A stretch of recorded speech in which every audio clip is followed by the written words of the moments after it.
Welcome to touch and fly global. তো আমি আসলে অনেক দিন ধরে যেহেতু মালয়েশিয়ার স্টুডেন্ট রিক্রুটমেন্টের কাজ করছি, প্রায় দীর্ঘ 10 থেকে 12 বছর। তো আমি রিসেন্টলি ইউএসের যে স্টুডেন্ট ভিসা F1 ভিসা, তো এটা নিয়ে মোটামুটি গত 1 বছর ধরে ভালো সাকসেশন পাচ্ছি মালয়েশিয়া থেকে।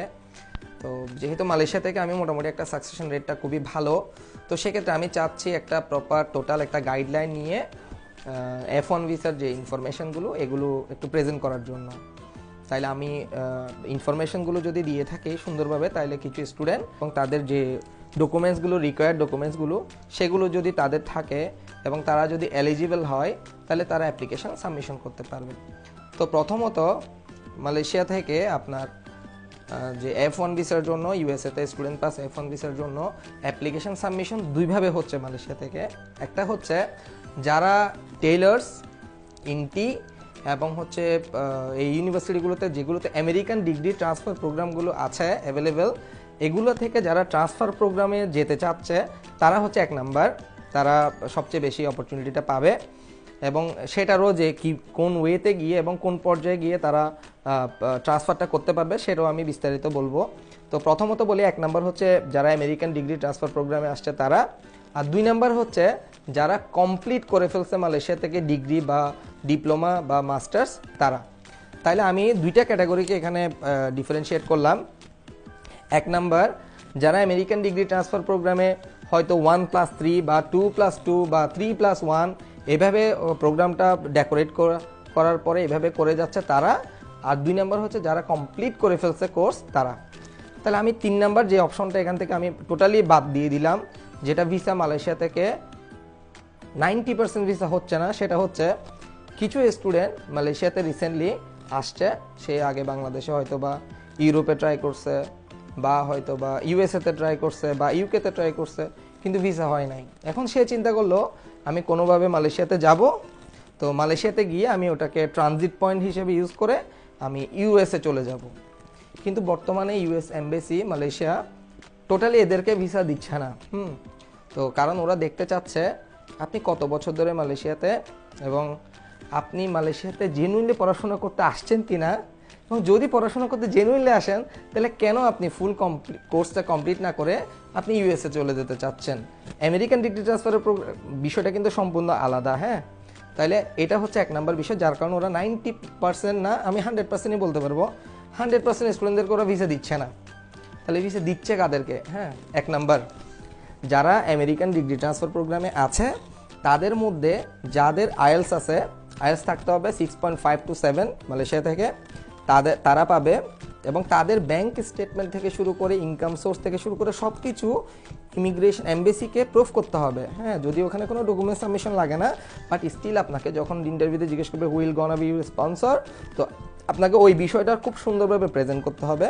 এবং এমন হইতে পারবে না যে আপনি আসছেন 6 মাস পরে আপনার কোনো ক্রেডিট কমপ্লিট করেন নাই, কিন্তু আপনি সাবমিশন করে দিলেন যে F1 ভিসার জন্য। মিনিমাম আপনার 30 ক্রেডিটস কমপ্লিট হলে ইনটি বা টেলস থেকে আপনি আমেরিকাতে আপনি ডিগ্রি ট্রান্সফার প্রোগ্রামের জন্য অ্যাপ্লাই করতে পারবেন। বাট আমি সাজেশন করি মিনিমাম 60 ক্রেডিট কমপ্লিট করার পরে সাবমিশন করলে ভিসা পাওয়ার সম্ভাবনা সবচেয়ে বেশি। তো বিষয়টা এখন, তাইলে আপনি যদি আমেরিকান ডিগ্রি ট্রান্সফার প্রোগ্রামে আসেন ইনটি বা টেলর্সে অথবা অন্য যে কোনো ইউনিভার্সিটিতে, সেক্ষেত্রে আপনি মিনিমাম 60 ক্রেডিট কমপ্লিট করলে ইন দ্য মিন টাইম আপনার যদি আইএলটিএস 6.5 বা 7 বা 7.5 থাকে এবং আপনার ব্যাংক স্টেটমেন্ট মানে সোর্স অফ ইনকামটা যদি ভালো মতো দেখাতে পারেন এবং আপনার একাডেমিক ব্যাকগ্রাউন্ড এবং রেজাল্ট এবং মালয়েশিয়ার যে রেজাল্ট আপনি করেছেন এটা যদি সব কিছু ফাইন থাকে, তাইলে আপনি ভিসা পাবেন মালয়েশিয়া থেকে, F1 ভিসা পাবেন। 1 নাম্বার। এবার 2 নাম্বার হচ্ছে এরপরে কারা পাচ্ছে। লেটসে আপনি আসছেন মালয়েশিয়াতে ব্যাচেলর করার জন্য ভালো একটা ইউনিভার্সিটিতে, সেটা হয়তো পাবলিক ইউনিভার্সিটি ইউটিএম, ইউএম বা ইসলামিক ইউনিভার্সিটি IUM বা ইউটিএম, ইউটিইএম বা ইউটিপি, যে কোনো একটাতে। অথবা আপনি আসছেন হচ্ছে টেইলর, সেগি, সানোয়ে, মোনাশ, এগুলো ইনটি, যে কোনো একটাতে। তো এগুলোতে আসার পরে আপনি কোর্সটা কমপ্লিট করে ফেলছেন। তার মানে আপনি ব্যাচেলর আসছেন, ব্যাচেলর কমপ্লিট করে ফেলছেন। আপনি মাস্টার্সে আসছেন, মাস্টার্স কমপ্লিট করে ফেলছেন। আপনি ডিপ্লোমাতে আসছেন, ডিপ্লোমা কমপ্লিট করে ফেলছেন। দেন আপনি অ্যাপ্লাই করতে চাচ্ছেন ইউএসএতে, আপনি ইন দ্য মিন টাইম একটা স্কলারশিপ পেয়ে গেলেন, সেটা হোক 20%, 30% বা 40% বা 50%। দেন আপনি অ্যাপ্লাই করেন আইএলটিএস সাথে নিয়ে। তাহলে আপনার ভিসা হওয়ার সম্ভাবনা মোটামুটি অনেকটাই বেশি, 80 to 90% হয়ে যায়। 100% ইউএসএ ভিসা তো আসলে হয় না। তো বাট একটা এনশিওর করা যায় যে ডকুমেন্টস কীরকম টাইপসের ডকুমেন্টস হলে ভিসা পাওয়ার রেশিও সবচেয়ে ভালো।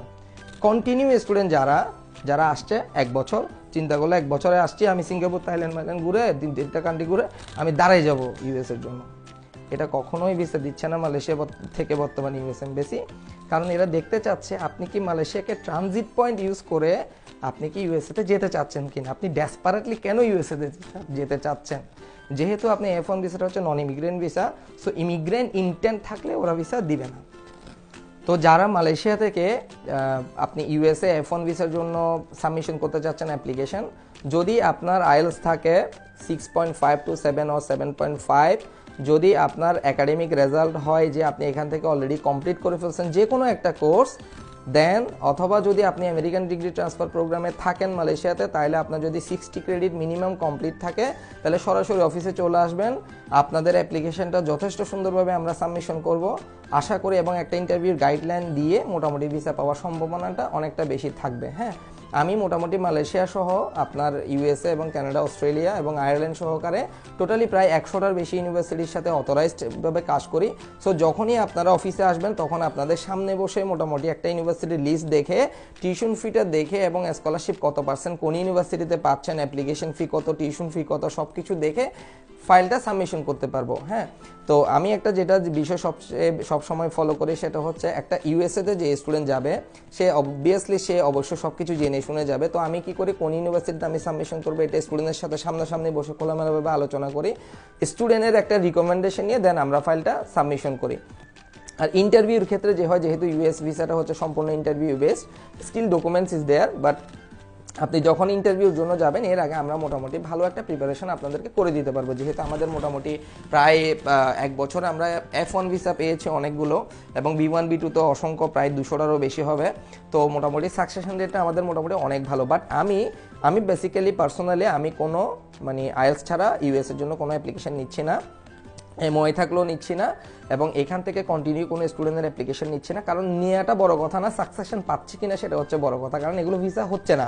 ইভেন তো এখন B1 B2 ভিসার ক্ষেত্রে, যেটা ট্যুরিস্ট ভিসা, এটার ক্ষেত্রে আমি বলি যেটা আগে 2023 সালে এবং 2023 সাল পর্যন্ত যাদের মোটামুটি 5-7টা ট্রাভেল কান্ট্রি ছিল এবং মোটামুটি ফিনান্সিয়ালি স্টেবল ছিল, তাদের জন্য ভিসাটা পাওয়া সম্ভব ছিল। But right now US embassy আপনার মালয়েশিয়া থেকে, যদি আপনার ইউরোপ ট্রাভেল না থাকে, যদি আপনার দুবাই, কাতার, সৌদি আরব বা এরকম কোনো ইউরোপের কোনো কান্ট্রি টোর না থাকে, এবং যদি আপনার মালয়েশিয়াতে সেকেন্ড হোম না থাকে বা আপনার ভালো একটা প্রফেশন না থাকে, তাহলে ভিসা দিচ্ছে না।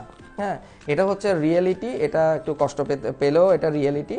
তো আপনাদের যদি ডকুমেন্টস ওকে থাকে, আইএলস যাদের আছে, আমি একটা জিনিস এনশিওর করি সেটা হচ্ছে আমি এই পর্যন্ত যাদের আইএলস 7-এর উপরে তাদের ইউএসএর ভিসা রিফিউজ পাইনি, কোনো ইউএসএর ভিসা যাদের আইএলস 7 অ্যাবভ, এবং যাদের রেজাল্ট খুব ভালো, এ লেভেলস, ও লেভেলস, এবং আপনার হচ্ছে ব্যাচেলার্স অনেক ভালো একটা ইউনিভার্সিটি থেকে মাস্টার্স অ্যাপ্লাই করবে, অথবা এইখানে মালয়েশিয়া থেকে যারা পাবলিক ইউনিভার্সিটি থেকে হচ্ছে গ্রাজুয়েশন কমপ্লিট করছে এখন মাস্টার্সে যাবে, অথবা মাস্টার্স কমপ্লিট করছে একটা পিএইচডিতে যাবে বা ডাবল মাস্টার্সে যাবে, তারা ভিসা রিফিউজ হয় না। 90% ক্ষেত্রে তারা ভিসা রিফিউজ হয় না। হ্যাঁ, সো আপনাদের কোয়ালিফিকেশন যদি ওই টাইপসের হয়, তাহলে আপনারা অবভিয়াসলি হচ্ছে আপনারা ফাইল সাবমিশন করতে পারবেন। আমার অফিস হচ্ছে বুকিত বিন্তা, জালানিবি বুকিত বিন্তাঙে, কুয়ালালামপুর। তো সরাসরি আমার অফিসে চলে আসবেন, তাহলে আপনাদের ফাইলটা মোটামুটি অ্যাসেসমেন্ট করে আমরা ফাইলটা সাবমিশন করে দিতে পারবো।